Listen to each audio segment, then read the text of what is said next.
ਸ਼ੇਰੇ ਪੰਜਾਬ ਮਹਾਰਾਜਾ ਰਣਜੀਤ ਸਿੰਘ ਸਾਹਿਬ ਜੀ, ਇਹ ਜੋ ਸ਼ੇਰੇ ਪੰਜਾਬ ਦਾ ਖਿਤਾਬ ਹੈ ਸਾਧ ਸੰਗਤ ਜੀ, ਇਹ ਅੰਗਰੇਜ਼ ਨੇ ਲਕਬ ਲਾਇਆ ਸੀਗਾ ਮਹਾਰਾਜੇ ਦੇ ਨਾਮ ਨਾਲ, ਦਾ ਲਾਇਨ ਆਫ ਪੰਜਾਬ।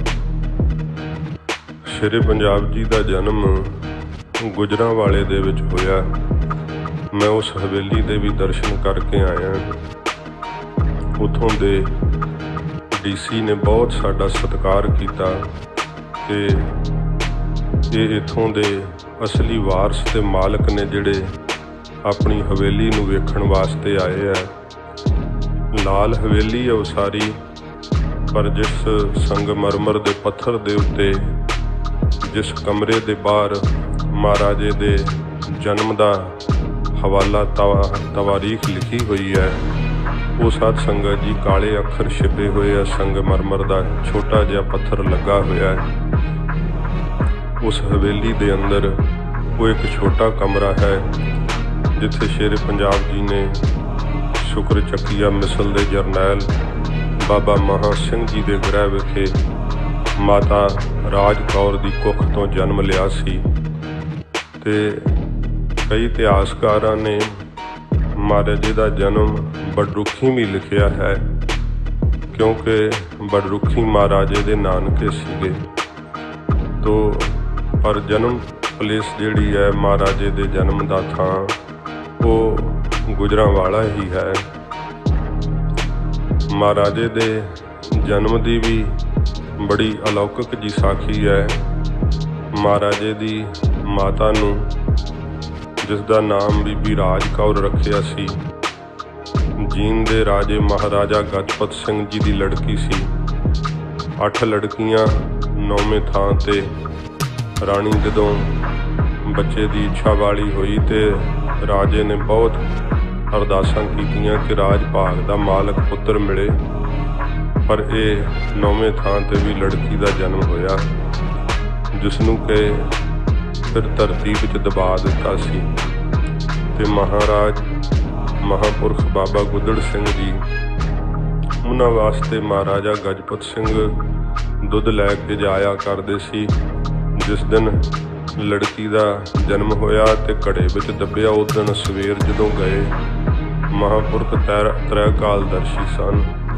ਉਹਨਾਂ ਕਿਹਾ ਕਿ ਰਾਜਾ, ਤੇਰੇ ਘਰ ਤਾਂ ਅੱਜ ਗਊ ਕਤਲ ਹੋ ਗਈ ਤੇ ਤੂੰ ਸਾਡੇ ਵਾਸਤੇ ਦੁੱਧ ਨਹੀਂ ਲਹੂ ਲੈ ਕੇ ਆਇਆ।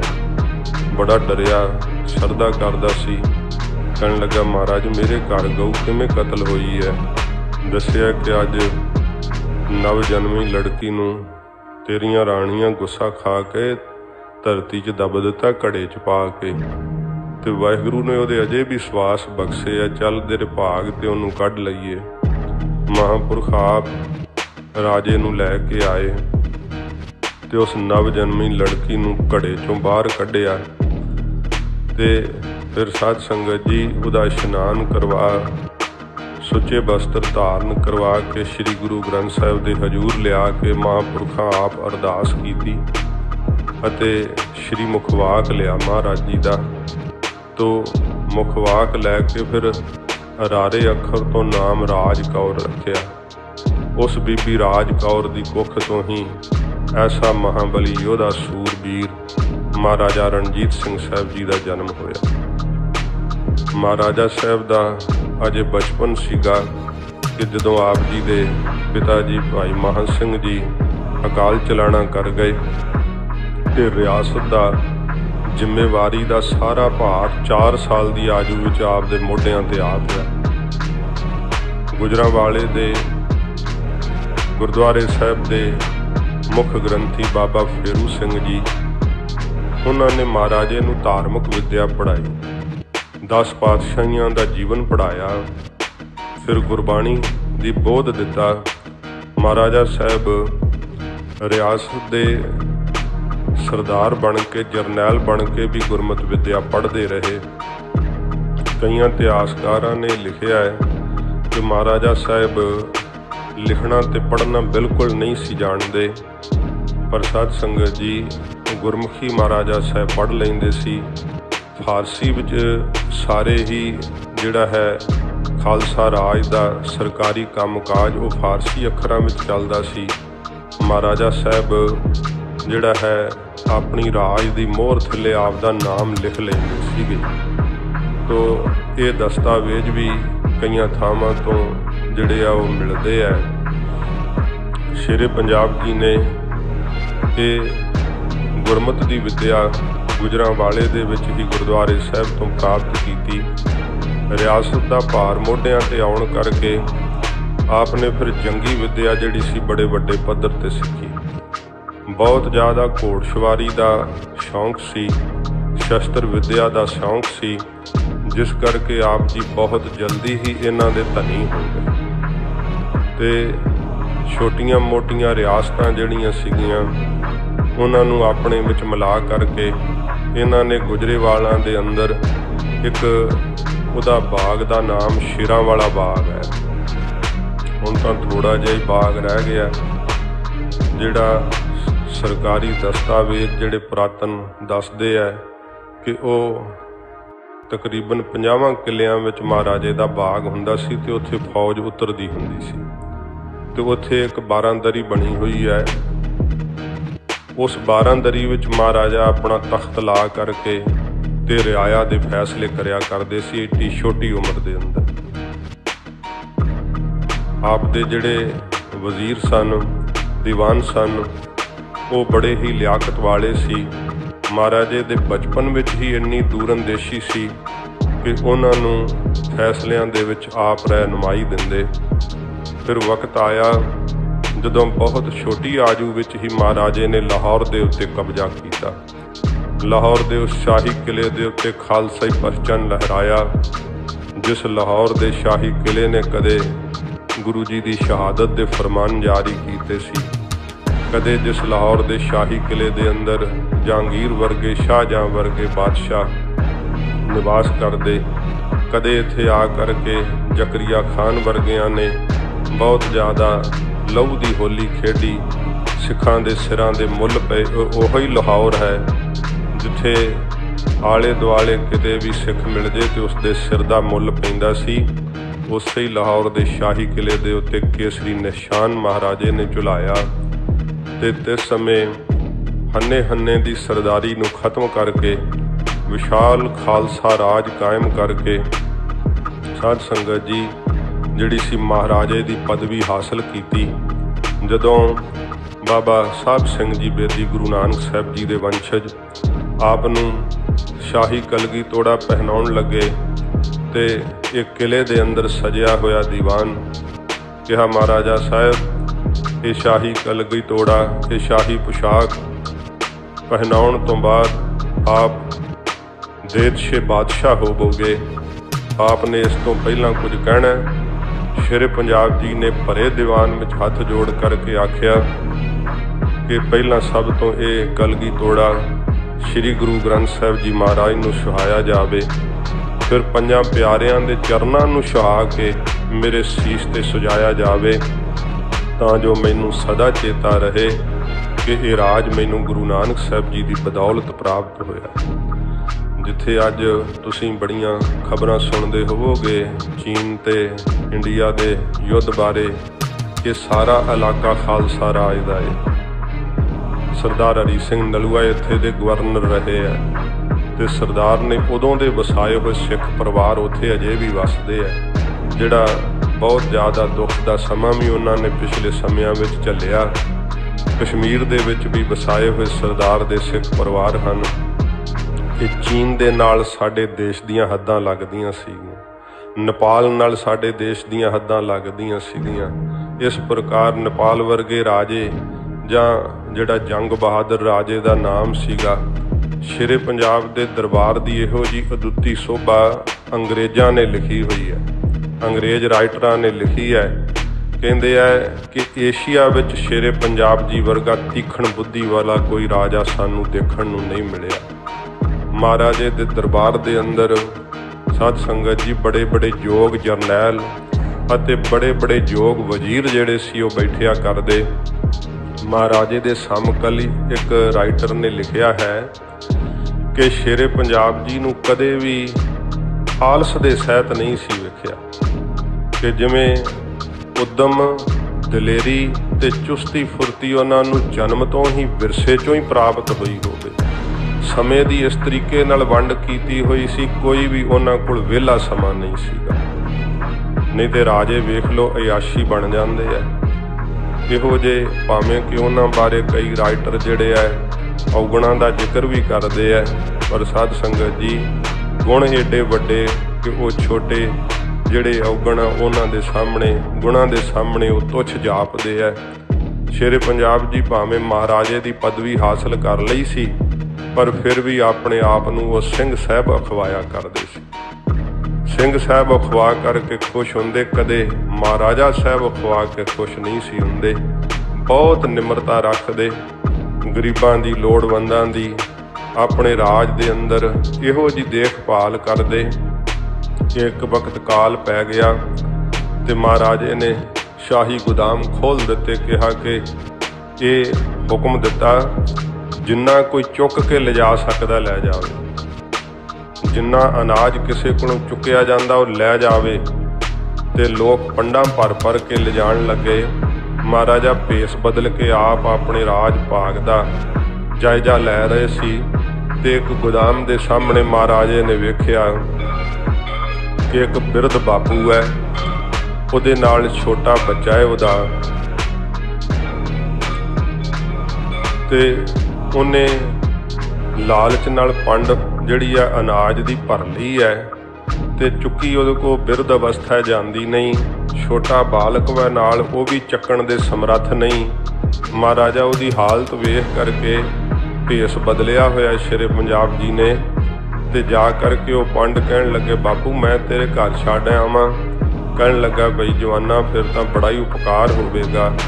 ये शेरे पंजाब जी ने आप दे सिर ते वो पंड चक्की ते वो बजुर्ग बापू बड़ी काली नाल चाई चाई अगे कि हुण बड़े सौखे दिन लग जाणगे, खुला ही अनाज आ गया।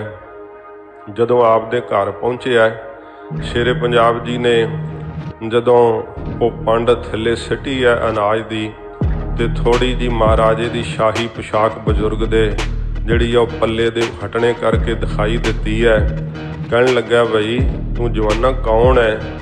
ते तिस समय महाराजे ने कहा, बापू जी मैनू रणजीत सिंह कहंदे है, मैं अपनी प्रजा दा कूकर हाँ। अपनी प्रजा दा रिआया दा अपने आप नूं महाराजे ने कूकर दसिया ते वो बजुर्ग जिहड़ा सी उहदा बराग नाल कंठ ही रुक गया। महाराजे दा धन्नवाद भी ना कर सकिया ते इन्ने चिर नूं शेरे पंजाब जी उत्थों तुर पए। इहो जिहियां महाराजे दे जीवन दीयां बेअंत कहाणीआं। बच्चियां ने बेरी तो बेर तोड़दियां होइयां जदों आप नूं वट्टे मारे सी, आप जेलम दे इलाके दा जायजा कर रहे सन। हाथी दी अंबारी विच बैठे हुए पत्थर आ वज्जिया सी महाराजे नूं ते उसे समय फड़े गए वो बालक सिपाहियां ने पेश किए। महाराजा साहब हस के पुछदे आ, बई बच्चिओ तुसीं सानूं पत्थर क्यों मारिया है? महाराजा साहब असीं आप नूं पत्थर नहीं जी मारिया। फिर की गल है? कहंदे महाराजा साहब असीं तां बेर खाण वास्ते बेरी नूं पत्थर मार रहे सां ते साथों महाराजा साहब तुहानूं पत्थर वज गया, साडी सरकार जान माफ़ी करे। एहलकार लागों कहंदे महाराजा साहब इहो जिहिआं नूं सख्त सज़ा देनी चाहिदी है, आपदे मत्थे ते वेखो रोड़ पा दिता है। महाराजा साहब कहंदे बई बेरी ते तुसीं पत्थर क्यों मारदे हो? कहण लगे महाराज सानूं बेरी तो बेर मिलदे है। ते महाराजा साहब हस के कहंदे बई असीं तां इंसान आ, जे वो रुख पत्थर मारन तो फल दिंदा है ते सानूं तां कुछ फिर वध देना चाहिदा। कहंदे इन्हां नूं मोहरां अशरफियां दिओ। महाराजे साहब ने उन्होंने मोहरां अशरफियां नाल झोलियां भर दित्तियां कि बेरी फल दिंदी है तो सानूं कुछ वध फल देना चाहिए। यह जिहा महाराजा साहब का सुभाव सी। ते साध संगत जी इवें इतिहासकारां ने जिक्र किया है कि राज दे किसे कोने दी खबर इहो जिहा इलाका नहीं सी कि जिथों दी खबर महाराजा साहब आप नहीं सी रखते। गुप्तचरां नूं आप मिलिया करदे सी।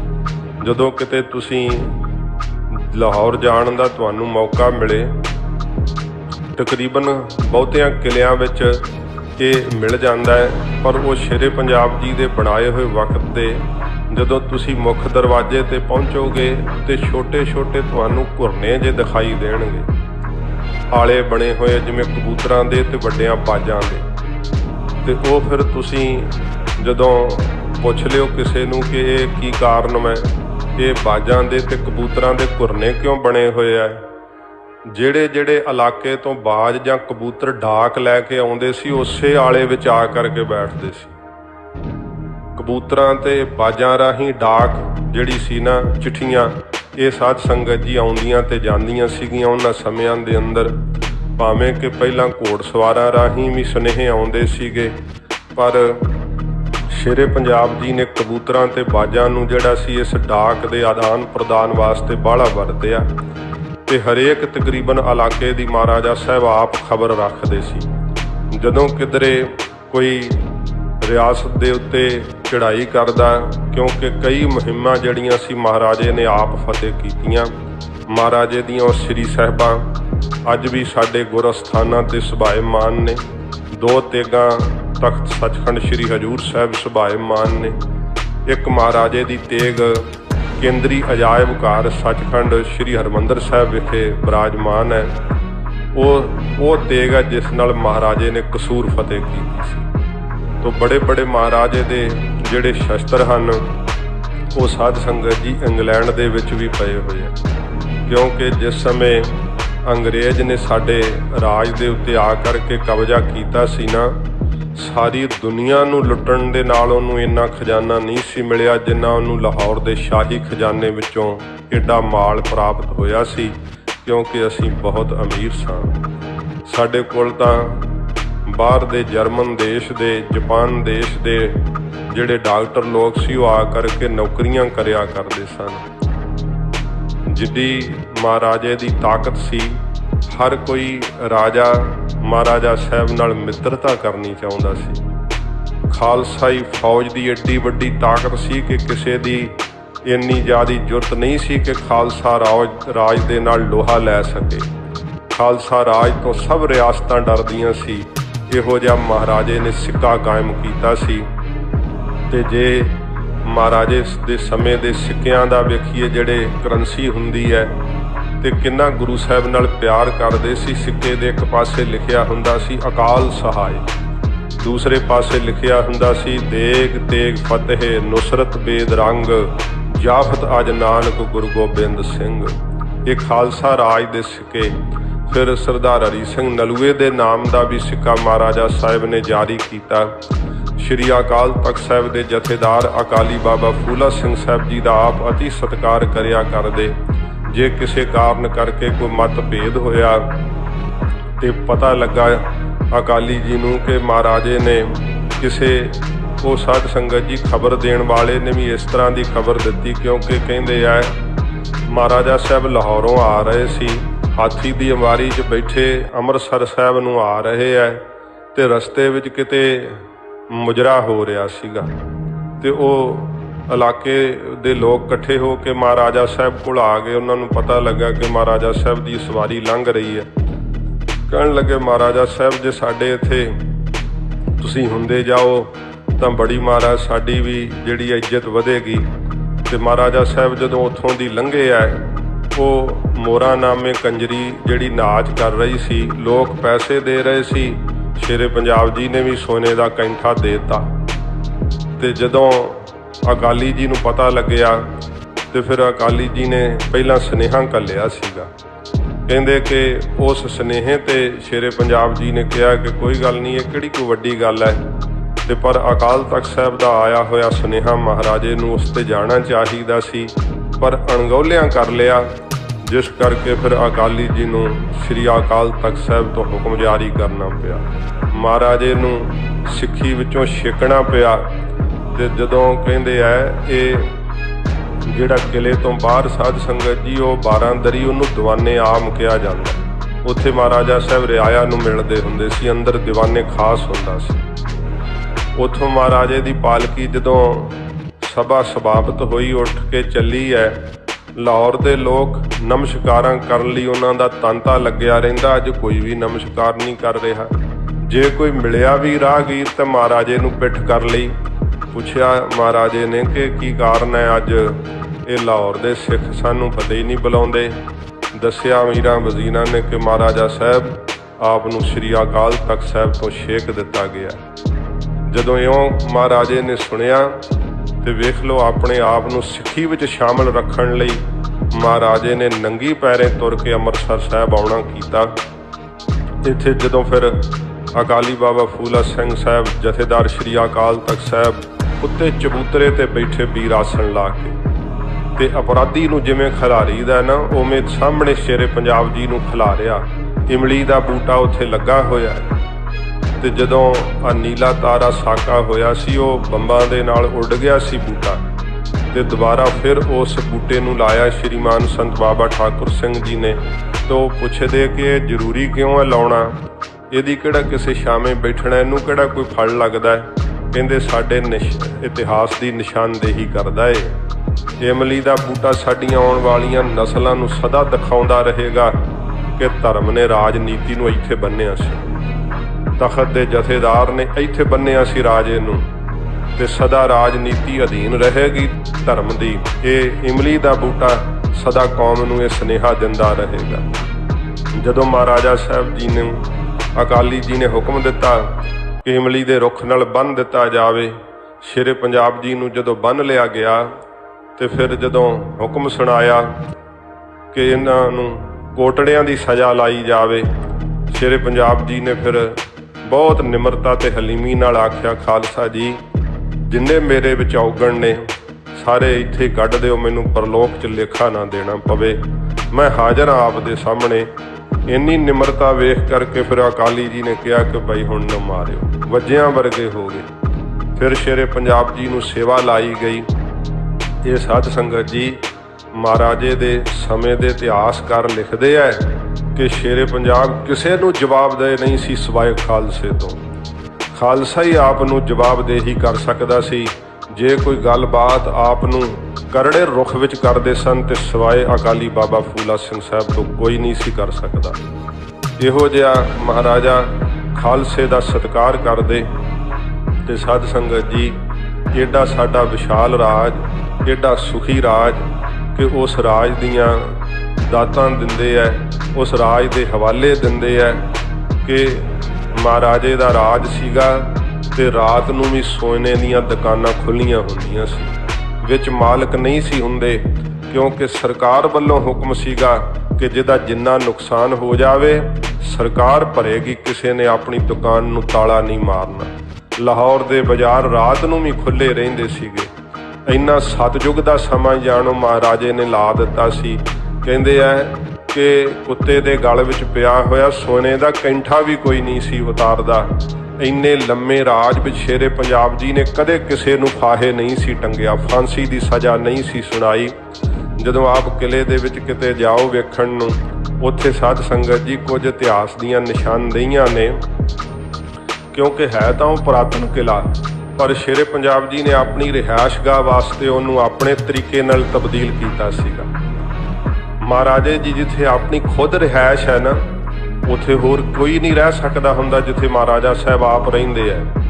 ਤੇ ਇੱਕ ਸਾਧ ਸੰਗਤ ਜੀ ਰਣਵਾਸ ਹੁੰਦਾ ਹੈ, ਉਹ ਬਿਲਕੁਲ ਜਿੱਥੇ ਰਾਣੀਆਂ ਦੀ ਰਿਹਾਇਸ਼ ਹੁੰਦੀ ਹੈ ਉਹ ਉਸ ਦੇ ਬਿਲਕੁਲ ਹੀ ਨਜ਼ਦੀਕ ਹੈ। ਪਰ ਜਿੱਥੇ ਮਹਾਰਾਜੇ ਦਾ ਦੀਵਾਨੇ ਖਾਸ, ਜਿੱਥੇ ਮਹਾਰਾਜਾ ਸਾਹਿਬ ਦਰਬਾਰ ਲਾਇਆ ਕਰਦੇ ਸੀ, ਉਸ ਤੋਂ ਅਗਲੇ ਬੰਨੇ ਹਟਵਾ ਹੈ ਜਿੱਥੇ ਮਹਾਰਾਜਾ ਸਾਹਿਬ ਦੀ ਰਿਹਾਇਸ਼ ਹੈ। ਪੌੜੀਆਂ ਚੜ੍ਹ ਕੇ ਇੱਕ ਚਬੂਤਰਾ ਬਣਿਆ ਹੈ ਉੱਪਰ। ਜੇ ਤੁਸੀਂ ਪੁੱਛੋ ਕਿ ਇਹ ਚਬੂਤਰਾ ਗੁਰਦੁਆਰੇ ਸਾਹਿਬ ਨਮਾ ਹੈ, ਕਿਉਂਕਿ ਆਪਣੇ ਗੁਰਦੁਆਰੇ ਸਾਹਿਬ ਦੇ ਜਿਹੋ ਜਿਹੇ ਗੁੰਬਦ ਹੁੰਦੇ ਹੈ ਉਹੋ ਜਿਹੇ ਮੁਸਲਮਾਨਾਂ ਦੀਆਂ ਇਮਾਰਤਾਂ ਦੇ ਉਹ ਨਹੀਂ ਜਿਹੜੇ ਸਾਧ ਸੰਗਤ ਜੀ ਬਣਤਰਾਂ ਦਿਖਾਈ ਦਿੰਦੀਆਂ। ਤੇ ਜਦੋਂ ਵੇਖਿਆ ਤੇ ਉਹਦੇ ਹੀ ਤਾਂ ਗੁਰਦੁਆਰਾ ਸਾਹਿਬ ਵਰਗੀ ਚਬੂਤਰੇ ਦੀ ਸ਼ਕਲ ਬਣੀ ਹੋਈ ਹੈ। ਤੇ ਜਿਸ ਸਮੇਂ ਪੁੱਛਣ ਤੋਂ ਪਤਾ ਲੱਗਿਆ ਕਿ ਇੱਥੇ ਸ੍ਰੀ ਗੁਰੂ ਗ੍ਰੰਥ ਸਾਹਿਬ ਜੀ ਦਾ ਪ੍ਰਕਾਸ਼ ਹੁੰਦਾ ਸੀ ਤੇ ਸ਼ੇਰੇ ਪੰਜਾਬ ਜੀ ਆਪਣੇ ਦਿਨ ਦਾ ਬਹੁਤਾ ਵਕਤ ਗੁਰੂ ਗ੍ਰੰਥ ਸਾਹਿਬ ਜੀ ਦੀ ਬਾਣੀ ਉੱਥੇ ਬੈਠ ਕੇ ਸੁਣਿਆ ਕਰਦੇ ਸੀ। ਜੇ ਆਪਣੇ ਕੋਲ ਉਹਨਾਂ ਕੋਲ ਦਿਨ ਦਾ ਵਕਤ ਵੇਲ ਹੁੰਦਾ ਨਾ ਰਾਜਸੀ ਕੰਮਾਂ ਕਾਰਾਂ ਤੋਂ, ਤੇ ਆਪਣੇ ਉਸ ਚਬੂਤਰੇ ਵਿੱਚ ਚੜ੍ਹ ਜਾਂਦੇ ਉੱਚੇ ਥਾਂ ਤੇ ਜਿੱਥੇ ਗੁਰੂ ਗ੍ਰੰਥ ਸਾਹਿਬ ਜੀ ਮਹਾਰਾਜ ਦੀ ਬਾਣੀ ਆਪ ਸੁਣਿਆ ਕਰਦੇ। ਆਪ ਦੇ ਜੀਵਨ ਵਿੱਚ ਘੰਟਿਆਂ ਬੱਧੀ ਹਰਿਮੰਦਰ ਸਾਹਿਬ ਆ ਕੇ ਕੀਰਤਨ ਸੁਣਦੇ, महाराज की बाणी सुनिया करते। फिर साध संगत जी उस महाराजे की रिहाइश के बिल्कुल कंध दे नाल वो तख्त अजे तक कायम है, किर रहा दिवालियों, पौड़ियां नहीं चढ़न नूं हैगियां, जिथे शेरे पंजाब जी सोने के तख्त के उत्ते बैठिया करते सी। ते सज्जे पासे नूं शहजादियां दी जिहड़ी है वो कुर्सियां हुंदियां सीगियां ते खब्बे पासे नूं अमीरां ते वज़ीरां दीयां कुर्सियां हुंदियां सी। आपो अपनी थावां ते जरनैल खड़े हुंदे सीगे ते थल्ले जिहड़े सी ओह सुगातां भेंट करन वाले, कदे किसी देश का कोई बादशाह आया है, किसी देश का कोई अमीर वज़ीर आया है। उस समय दे एक चित्रकार ने जिहड़ा अंग्रेज सी उन्हें फोटो जिहड़ी है वो चित्रकारी लाहौर दे शाही किले अंदर लगी हुई है। ते एक एक जिहड़ा है जिहड़ा दिखाया गया तस्वीर दे अंदर उहदा नाम लिखिया होया है। महाराजे दे बिल्कुल सज्जे हथ फकीर अजीजुद्दीन खलोया करदे सी। मुसलमान सन। वेख लो जे वेखीए ना ते लाहौर दे शाही किले दे सामने बिल्कुल शाही मस्जिद है। महाराजे ने अपने राजकाल दे अंदर जिन्ना मस्जिदां नूं विकसित कीता, मंदिरां नूं विकसित कीता, ते जिहड़े अज कही जाते हैं कि जे सिखां दे हथ राज आ गया इन्हां मसीतां मंदिर ढा देने सारे। साडे राज की तवारीख दसदी है कि साडे राज विच सारे ही धर्म प्रफुल्लित होए। हुण सिख तां महाराजा साहब आप सीगे, इस करके अपने गुरधामां दी भी बहुत वड्डे पद्धर ते महाराजा साहब ने सेवा कीती। ये नहीं मंदिरां ते भी सोने चढ़ाउण दी सेवा कीती है। विश्वनाथ दा मंदिर कांशी दे अंदर मूँह बोल दी तस्वीर है महाराजे ने जिहदे उत्ते सोने दी सेवा करवाई है। कुरान शरीफ सोने दी लिखवाई है। ये महाराजे दे जीवन इतिहास विच साध संगत जी सब कुछ मिलता है। आप शरीर करके एडे बली सी, जिउंदे शेर आपने जिहड़े सी ना संगल मार के एक गेट ते बन्ने हुंदे सी, जिधरों दी महाराजा साहब लाहौर दे अंदर प्रवेश करते सी। उहदे गेट दा नाम ही अजे तक भी शेरां वाला गेट है। उधरों दी महाराजा साहब प्रवेश करिया करते सी। तो साध संगत जी अंग्रेज ने साडी इस सल्तनत की ताकत नूं वेख करके मूँह नहीं सी इधर नूं कीता, बाकी सब रियासतां उन्हें दबा लईआं सी। शेरे पंजाब जी नाल संधि कीती, जिहड़ी रोपड़ दी संधि नाम दे नाल मशहूर है। इतिहासकार इस गल दे उत्ते बड़ा आपदा शंका प्रगटाउंदे है कि महाराजा साहब जदों अंग्रेज नालों संधि दे उत्ते मुलाकात ते गए सी, अंग्रेज ने दावत दित्ती। ऐसी वो दावत खा करके आए कि दिन बर दिन महाराजे का शरीर खीण हुंदा चलिया गया। तो उन्हां दा शंका है कि महाराजे नूं स्लो पॉइजन आदक कोई इहो जी चीज़ जरूर अंग्रेज ने खाने च पा करके दे दित्ती, जिहदे करके कि महाराजा साहब फिर मुड़ तख्त ते उवें ना बैठ सके। महाराजा साहब की यह दिली इच्छा सी कि सिखां दी खिंडी हुई ताकत एक थां ते होवे ते सारा जमाना गुरु गोबिंद सिंह सच्चे पातशाह जी महाराज की शक्ति के अगे झुकिया होया देखना चाहते सी। इहो जी महाराजे की दिली इच्छा सीगी। पर साध संगत जी हुंदा वो जो परमेश्वर नूं मंजूर होवे। वक्त सिर जदों महाराजे नूं फिर अधरंग की ना मुराद बीमारी चिंबड़ गई। ये बीमारी जिहड़ी सी दिन बर दिन वधदी चली गई। महाराजा साहब का शरीर खीन हुंदा गया। एक दिन ऐसा भी आया जदों महाराजा साहब की जबान ही चली गई, बोलणों भी असमर्थ हो गए। तो फिर केवल बस सेवा के उत्ते ही उन्हां दा शरीर चल रहा सीगा। वैद हकीम बहुत आप दा यतन कर रहे सन, पर यह फानी संसार है, एक दिन सब ने संसार तो जाना है। जदों कहंदे आ महाराजा साहब शरीर के त्यागण का वक्त होया ना, जिमें बुझदे जीवे की लाट फिर एक बार जगन लग पैंदी है ना। जो दीवा बुझण ते आउंदा है तो एक बारी उहदी लाट फिर लट लट करके बल उठदी है। शेरे पंजाब जी की जुबान परत आई, बोलण की शक्ति आ गई। तो शेरे पंजाब जी ने कहा कि साडा आखिरी दरबार सजाया जावे। मैं उस 12 दरी के उपर चढ़ के वेख के आया। मस्जिद ते शाही किले के विचकार वो 12 दरी है जिथे शेरे पंजाब जी ने अपना आखिरी दरबार लाया। तो जदों शहजादियां ते अमीरां वज़ीरां दे मोढियां ते महाराजे की पालकी उठाई गई। महाराजा साहब का शरीर जिहड़ा सी भावें आग्या नहीं सी दे रहा, पर फिर भी दरबार के नियमां मुताबक महाराजे नूं शाही पोशाक पहनाई गई। आप दे शीश ते ओही कलगी तोड़ा ते दस्तार सजाई गई। ਤੇ ਜਦੋਂ ਪਾਲਕੀ ਦੇ ਵਿੱਚ ਬੈਠੇ ਹੋਏ ਸਨ ਸਰਾਣਿਆਂ ਦੇ ਆਸਰੇ, ਸ਼ਹਿਜ਼ਾਦਿਆਂ ਨੇ ਮਹਾਰਾਜਾ ਸਾਹਿਬ ਨੂੰ ਆਪਣੀਆਂ ਬਾਹਾਂ ਦਾ ਆਸਰਾ ਦੇ ਕਰਕੇ ਬਾਰੀ ਦਰੀ ਦੇ ਉੱਤੇ ਬਣੇ ਹੋਏ ਤਖਤ ਦੇ ਉੱਤੇ ਬਿਠਾਇਆ ਤੇ ਸਰਾਣਿਆਂ ਦੇ ਆਸਰੇ ਮਹਾਰਾਜਾ ਸਾਹਿਬ ਮਸਾਂ ਹੀ ਅੜੇਸ ਲਾ ਕਰਕੇ ਬੈਠੇ ਹੋਏ ਨੇ। ਤੇ ਉਹ ਇਤਿਹਾਸਕਾਰ ਨੇ ਲਿਖਿਆ ਕਿ ਇਹ ਉਹ ਸਾਹ ਸਵਾਰ ਹੈ ਜਦੋਂ ਘੋੜੇ ਤੇ ਚੜ੍ਹਦਾ ਸੀ ਤੇ ਦਰਾ ਖੈਬਰ ਦੀਆਂ ਪਹਾੜੀਆਂ ਕੰਬਦੀਆਂ ਸੀਗੀਆਂ, ਜਿਸ ਦੇ ਜ਼ਬੇ ਦੇ ਅੱਗੇ ਪਠਾਣਾਂ ਦੇ ਹੌਸਲੇ ਪਸਤ ਹੋ ਜਾਂਦੇ ਸੀ। ਇਹ ਉਹ ਹੈ ਸ਼ੇਰੇ ਪੰਜਾਬ ਜਿਹੜੇ ਅੱਜ ਸਰਾਣਿਆਂ ਦੇ ਆਸਰੇ ਬੈਠੇ ਹੋਏ ਹੈ। ਮਹਾਰਾਜਾ ਸਾਹਿਬ ਨੇ ਕੌਮ ਨੂੰ ਸੰਬੋਧਨ ਕੀਤਾ, ਕੁਝ ਆਪਣੇ ਕੀਮਤੀ ਬੋਲ ਕਹੇ। ਖਾਲਸੇ ਨੂੰ ਸੰਬੋਧਨ ਹੁੰਦਿਆਂ ਕਿਹਾ ਕਿ ਇਹ ਰਾਜ ਜਿਹੜਾ ਨਾ ਬਹੁਤ ਮਹਿੰਗੇ ਭਾਅ ਲਿਆ ਏ। ਕਈ ਐਸੀਆਂ ਵੀ ਲੜਾਈਆਂ ਜਿਹੜੀਆਂ ਸਾਧ ਸੰਗਤ ਜੀ ਇਤਿਹਾਸ ਦੇ ਅੰਦਰ ਗੁੰਮਨਾਮ ਨੇ। ਮਹਾਰਾਜਾ ਸਾਹਿਬ ਦੀ ਅੰਗਰੇਜ਼ਾਂ ਨਾਲ 2 ਝੜਪਾਂ ਹੋਈਆਂ ਜਿਹੜਿਆਂ ਕਿ ਬਹੁਤਾ ਜ਼ਿਕਰ ਨਹੀਂ ਮਿਲਦਾ, ਪਰ ਜਦੋਂ ਉਹਨਾਂ ਇਲਾਕਿਆਂ ਵਿੱਚ ਤੁਸੀਂ ਵਿਚਰੋ ਤੇ ਉਥੋਂ ਦੇ ਕੁਝ ਐਸੇ ਦਸਤਾਵੇਜ਼ ਨੇ, ਕਹਿੰਦੇ ਕਿ ਇੱਕ ਛੋਟੀ ਜਿਹੀ ਝੜਪ ਮਹਾਰਾਜੇ ਦੇ ਫੌਜ ਦੇ ਨਾਲ ਹੋਈ ਸੀ ਤੇ ਇੰਨੀ ਬੁਰੀ ਤਾਂ ਅੰਗਰੇਜ਼ ਮਾਰੇ ਸੀ ਕਿ ਅੰਗਰੇਜ਼ ਨੇ ਫਿਰ ਜੁਰਤ ਹੀ ਨਹੀਂ ਕੀਤੀ ਕਿ ਖਾਲਸਾ ਰਾਜ ਦੇ ਨਾਲ ਮੈਂ ਲੋਹਾ ਲਵਾਂ, ਫਿਰ ਮਿੱਤਰਤਾ ਕੀਤੀ ਸੀ। ਸ਼ੇਰੇ ਪੰਜਾਬ ਜੀ ਨੇ ਕਿਹਾ ਕਿ ਖਾਲਸਾ ਜੀ, ਇਹ ਜਿਹੜਾ ਰਾਜ ਭਾਗ ਹੈ ਨਾ, ਬਹੁਤ ਜ਼ਿਆਦਾ ਸਾਡੇ ਭਰਾਵਾਂ ਦਾ ਖੂਨ ਡੁੱਲਿਆ ਹੈ ਤੇ ਫਿਰ ਇਹ ਖਾਲਸਾਈ ਨਿਸ਼ਾਨ ਲਾਹੌਰ ਦੇ ਸ਼ਾਹੀ ਕਿਲੇ ਦੇ ਉੱਤੇ ਲਹਿਰਾਇਆ ਹੈ। ਐਵੇਂ ਨਹੀਂ ਇਹ ਲਹਿਰਾਇਆ ਗਿਆ। ਇਹ ਨਗਾਰੇ, ਇਹ ਨਿਸ਼ਾਨ, ਇਹ ਰਾਜ ਭਾਗ ਸਦਾ ਕਾਇਮ ਰੱਖਣ ਲਈ ਜਿੱਥੇ ਭਰਾ ਦਾ ਪਸੀਨਾ ਡੁੱਲੇ ਉੱਥੇ ਖੂਨ ਡੋਲਣ ਦੇ ਇੱਛੁਕ ਰਹਿਣਾ ਸਦਾ ਹੀ। ਕਦੇ ਜੇ ਕਿਤੇ ਤੁਸੀਂ ਆਪਸ ਦੇ ਵਿੱਚ ਫੁੱਟ ਪੈ ਗਈ ਤੇ ਆਪਸ ਵਿੱਚ ਖਿੱਲਰ ਗਏ ਤੇ ਫਿਰ ਜਰਵਾਣੇ ਦਾ ਪੈਰ ਇਸ ਪੰਜਾਬ ਦੀ ਧਰਤੀ ਤੇ ਜਦੋਂ ਪਵੇਗਾ ਨਾ, ਉਹ ਪੰਜਾਬ ਦੀ ਧਰਤੀ ਤੇ ਨਹੀਂ, ਸ਼ੇਰੇ ਪੰਜਾਬ ਜੀ ਕਹਿੰਦੇ ਮੇਰੀ ਛਾਤੀ ਤੇ ਧਰਿਆ ਜਾਵੇਗਾ। ਬਹੁਤ ਭਾਵਪੂਰਵਕ ਮਹਾਰਾਜੇ ਨੇ ਉਹ ਬਚਨ ਕਹੇ ਜਿਹੜੇ ਅੰਤਮ ਸਮੇਂ ਵੇਖ ਰਹੇ ਸਨ, ਬਹੁਤ ਬੈਰਾਗ ਕਰ ਰਹੇ ਸੀ। ਪਰ ਮਹਾਰਾਜੇ ਦੇ ਯੋਗ ਸ਼ਹਿਜ਼ਾਦਿਆਂ ਵੱਲ ਵੇਖ ਕਰਕੇ ਉਸ ਸਮੇਂ ਮਹਾਰਾਜਾ ਸਾਹਿਬ ਨੇ ਰਾਜਾ ਧਿਆਨ ਸਿੰਘ ਨੂੰ, ਜਿਨ੍ਹੇ ਖਾਲਸਾ ਰਾਜ ਦੀਆਂ ਨੀਹਾਂ ਵਿੱਚ ਤੇਲ ਪਾਇਆ ਇਸ ਦੁਸ਼ਟ ਨੇ, ਉਹਨੂੰ ਹੀ ਕੋਲ ਬੁਲਾ ਕਰਕੇ ਕਿਹਾ ਕਿ ਮੇਰੇ ਖੜਕ ਸਿੰਘ ਨੂੰ ਮੇਰਾ ਰੂਪ ਸਮਝਣਾ। ਮਹਾਰਾਜਾ ਖੜਕ ਸਿੰਘ ਸਾਹਿਬ, ਭਾਵੇਂ ਕਿ ਮਹਾਰਾਜਾ ਆਪ ਇੰਨੀ ਵਿੱਦਿਆ ਨਹੀਂ ਸੀ ਪੜ੍ਹੇ ਹੋਏ, ਪਰ ਸਾਧ ਸੰਗਤ ਜੀ ਆਪਣੇ ਸ਼ਹਿਜ਼ਾਦਿਆਂ ਨੂੰ ਪੂਰੀ ਵਿੱਦਿਆ ਪੜ੍ਹਾਈ ਸੀ ਮਹਾਰਾਜਾ ਸਾਹਿਬ ਨੇ। ਇਤਿਹਾਸਕਾਰ ਕਹਿੰਦੇ ਆ ਕੰਵਰ ਨੌ ਨਿਹਾਲ ਜੀ ਅੰਗਰੇਜ਼ੀ ਲਿਖ ਸਕਦੇ ਸੀ ਬਹੁਤ ਚੰਗੀ ਤਰ੍ਹਾਂ ਤੇ ਬਹੁਤ ਚੰਗੀ ਤਰ੍ਹਾਂ ਅੰਗਰੇਜ਼ੀ ਬੋਲਣਾ ਵੀ ਜਾਣਦੇ ਸੀ। ਫਾਰਸੀ, ਅਰਬੀ, ਇਹ ਸਾਰੀਆਂ ਭਾਸ਼ਾਵਾਂ ਮਹਾਰਾਜੇ ਦੇ ਸ਼ਹਿਜ਼ਾਦੇ ਜਿਹੜੇ ਸੀ ਉਹ ਬੋਲ ਸਕਦੇ ਸੀ, ਲਿਖ ਸਕਦੇ ਸੀ, ਇੰਨੇ ਯੋਗ ਸਨ।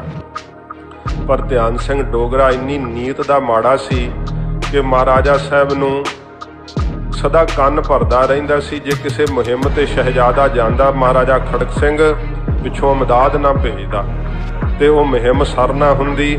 ਫਿਰ ਮਹਾਰਾਜੇ ਦੇ ਕੰਨ ਭਰਦਾ ਕਿ ਵੇਖੋ ਮਹਾਰਾਜਾ ਸਾਹਿਬ, ਤੁਹਾਡਾ ਸ਼ਹਿਜ਼ਾਦਾ ਯੋਗ ਨਹੀਂ ਹੈ, ਇਹਦੇ ਕੋਲੋਂ ਛੋਟੀ ਜਿਹੀ ਮੁਹਿੰਮ ਸਰ ਨਹੀਂ ਹੋਈ।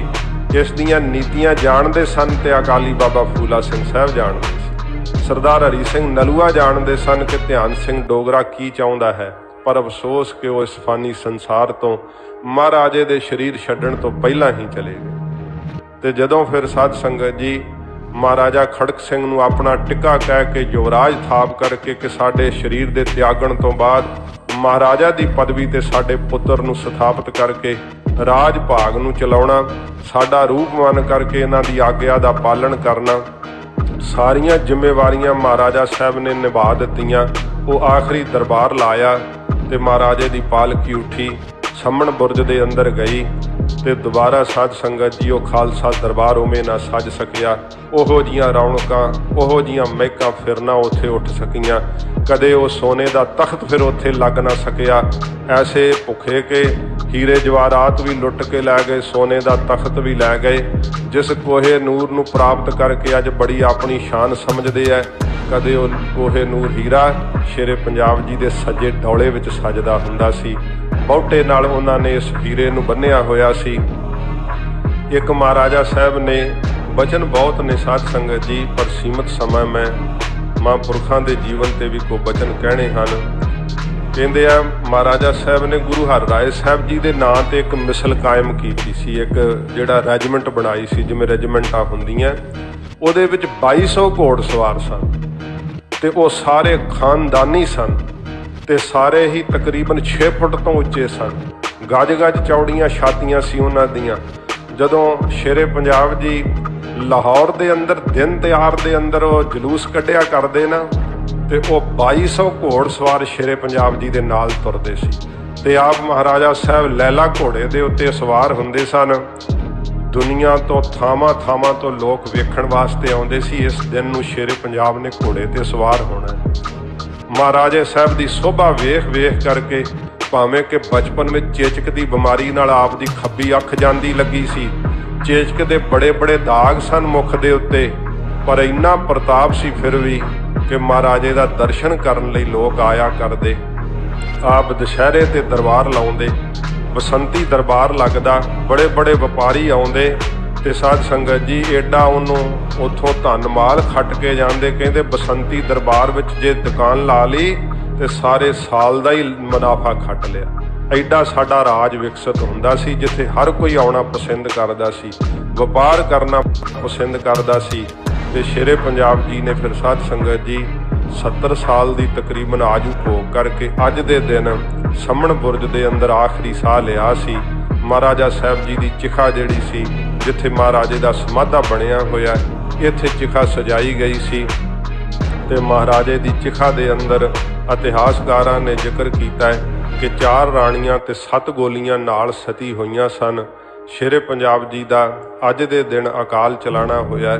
ਉਹਨਾਂ ਦੀ ਬਰਸੀ ਦੇ ਸੰਬੰਧ ਵਿੱਚ ਉਹਨਾਂ ਦੇ ਜੀਵਨ ਤੇ ਕੁਝ ਸਾਧ ਸੰਗਤ ਜੀ ਸੰਖੇਪ ਜੀ ਆਪ ਨਾਲ ਸਾਂਝ ਪਾਈ ਹੈ। ਬੜਾ ਸਾਡਾ ਸ਼ਾਨਾ ਮੱਦਾ ਇਤਿਹਾਸ ਇਹ ਮਹਾਰਾਜੇ ਨੇ ਜੋ ਇਤਿਹਾਸ ਸਿਰਜ ਕੇ ਦਿੱਤਾ ਹੈ, ਇਹ ਬੜਾ ਵਿਲੱਖਣ ਹੈ। ਕੌਮ ਨੂੰ ਆਪਣਾ ਇਹ ਸਾਰਾ ਗੌਰਵਮਈ ਵਿਰਸਾ ਚੇਤੇ ਰੱਖਣਾ ਚਾਹੀਦਾ ਹੈ ਕਿ ਅਸੀਂ ਕੌਣ ਹਾਂ ਤੇ ਸਾਡਾ ਇਸ ਦੇਸ਼ ਦੇ ਅੰਦਰ ਵਜੂਦ ਕੀ ਹੈ, ਇਹ ਸਾਨੂੰ ਜ਼ਰੂਰ ਚੇਤੇ ਰੱਖਣਾ ਚਾਹੀਦਾ ਹੈ।